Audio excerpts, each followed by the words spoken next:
আচ্ছা, আপনাকে একটা প্রশ্ন করি। আপনার কি মাসে একবারই বেতন ঢুকে? মানে আপনি কি মাস শেষে একবারই ইনকাম করে?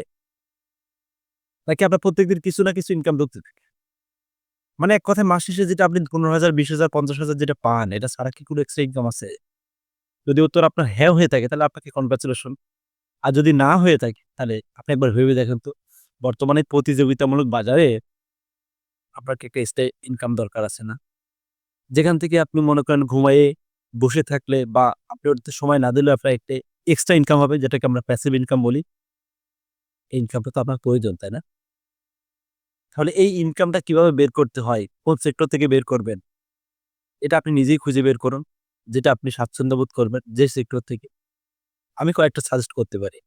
আপনি YouTube এ ভিডিও বানাইতে পারেন, Facebook এ ভিডিও বানাইতে পারেন, কনটেন্ট বানাইতে পারেন।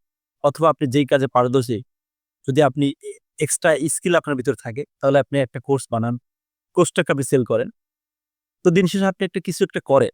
তো করলে কি হবে? আপনার একটা এক্সট্রা ইনকাম হবে, আপনার একটা প্যাসিভ ইনকাম এর মধ্যে যাইতে পারবেন। তো আমাদের সবারই উচিত একটা প্যাসিভ ইনকাম এর মধ্যে যাওয়া। আমি চেষ্টা করতেছি, আমি করতেছি ইনশাআল্লাহ। আপনি চেষ্টা করেন। ইনশাআল্লাহ ভালো কিছু হবে। আল্লাহ হাফেজ।